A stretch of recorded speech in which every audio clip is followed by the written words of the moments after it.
ABC 10 News at 7 starts now. California has become just the second state after Texas to reach 1 million COVID-19 cases. Thank you for joining us. I'm Kimberly Hunt. And I'm Steve Atkinson. Here in San Diego County, we are less than 2 days away from purple tier restrictions kicking in. Our ABC 10 News reporter Mimi Alcala shows us how county leaders tried to talk the state into keeping us in the red. Where we are now is a situation where we're faced with all bad options. Come Saturday, many businesses will shut their doors all over again as San Diego deals with a new round of restrictions in the purple tier. The county's public health officer, Dr. Wilma Wooten, recently requested that the state reconsider our tier placement to keep us in the red. Gyms, places of worship, and restaurants will have to move outside in the purple tier, and data shows they were hardly the places where the virus spread the most. But the request was denied. We're going to continue to work to do everything we can with the state to have an approach that's right. Supervisor Nathan Fletcher says it's important that every jurisdiction across the county does what it can to reduce the spread of COVID-19. We have to come together. There are limits on what the county can do as it comes to enforcement. We really need the help of the law enforcement agencies. But some business owners like Larry McNamer, owner of Major's Diner in Pine Valley, say they just can't afford to close again. We've done everything possible that we could do. It's really tough when you're having to deal with thinking of what the government's going to do. El Cajon's Mayor Bill Wells says he's heard the struggles of many business owners, some saying keeping their doors open means keeping food on their family's table. And police responding to COVID-19 related complaints won't be a top priority. A lot of us believe that the government is overreaching in this situation. The county, if this is what the county wants to do, then they're going to have to do the enforcement. But Fletcher says understanding how serious this pandemic is and coming together to tackle the problem is the only way we will get back to a sense of normalcy. We've got to quit sending mixed messages. We've got to trust the science. We've got to believe the data. And we've got to take appropriate action. Mimi Alcala, ABC 10 News. Small business owners do plan to rally outside the county administration building on Monday, calling for the county to take local control over business reopenings. Here are the latest numbers tonight. The county announced another 620 new cases today. That brings our total to more than 62,000.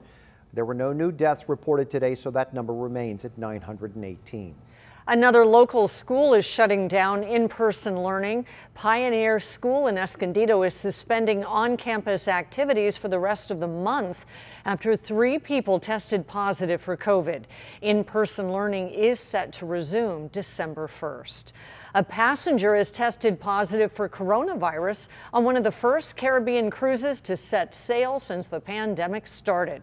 Well, the case may push the start of cruising back out of San Diego even further. Our Jennifer De La Cruz spoke to a man on board the Caribbean ship now stuck in quarantine. On its maiden Caribbean voyage since the pandemic, the SEADREAM cruise liner has its first case of COVID-19.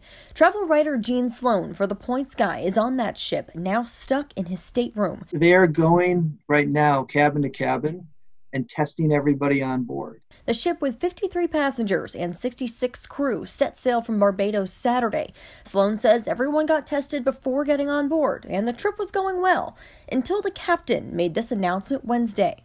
A rapid COVID test was performed, and the test is preliminary assumptive positive.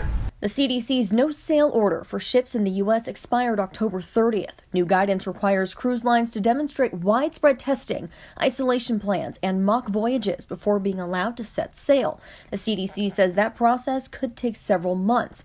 A 7-day Holland America cruise is scheduled to leave from San Diego on January 2nd, pending clearance from the CDC. The Port of San Diego tells ABC 10 News with COVID cases on the rise, it is too soon to predict when sailing here will continue. Adding, "We are coordinating with Holland America, Carnival, and Disney on their plans and will do what we can to support our cruise partners and their customers when sailing resumes."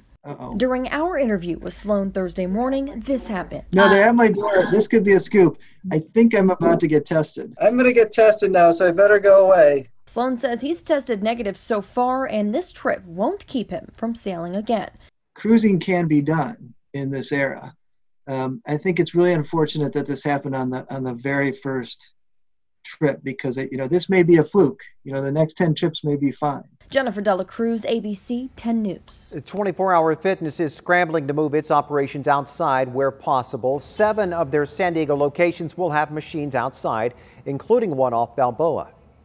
We were anticipating a potential closure, and so we did a great job getting our outdoor areas set up, and the members have been loving it so far. District Manager John Amato says workouts will be reservation-based. They will be in 90-minute windows with the number of guests capped at 57. The county's drop into the purple tier does not mean the courts will close again. Today, the San Diego Superior Court announced it has outfitted its courthouses to safely remain open.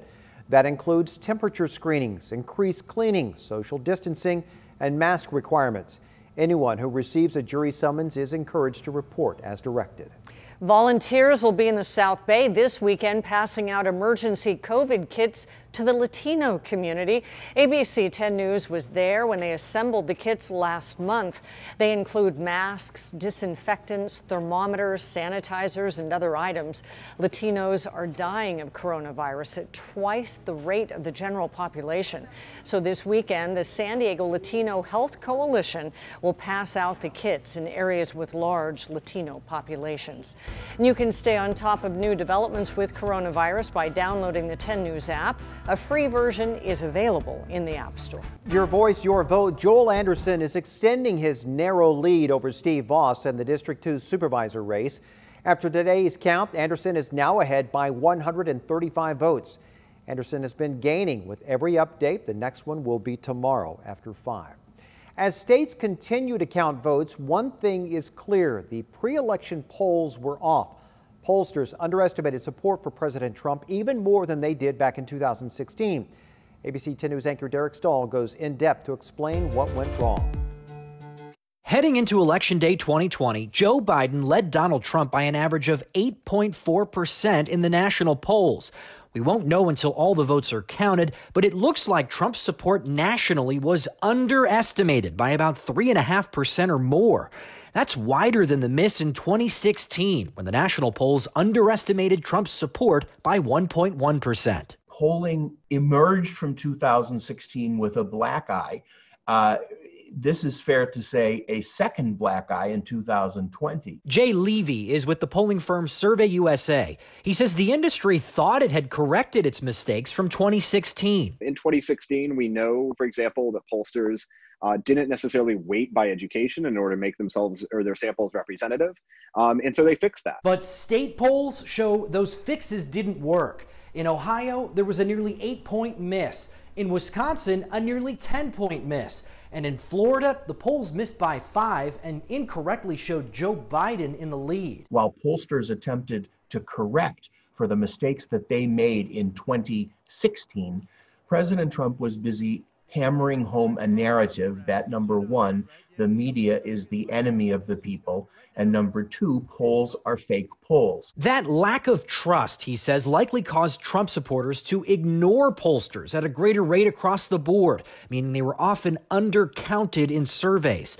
San Diego State political scientist Dr. Stephen Goggins says there are other theories as well. Between mail-in balloting, the pandemic, between kind of all the early voting, and a lot of the confusion in different ways, it's possible some of that played a role in kind of creating the error we saw this time. He says the pandemic may have made the models used to predict voter turnout less accurate this cycle.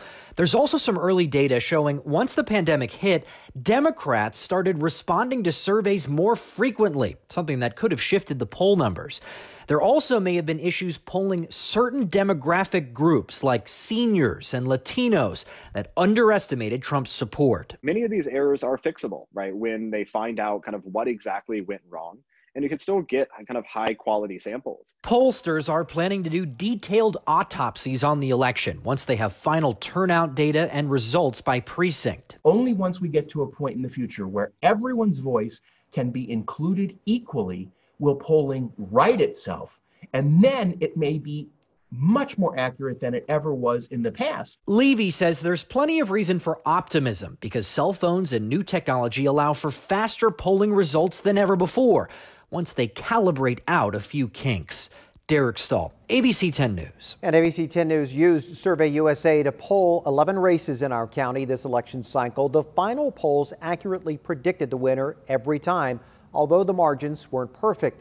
And our poll actually overestimated Donald Trump's support in California by about 4 points. A sex offender will be moving into a Jacumba hot springs next month.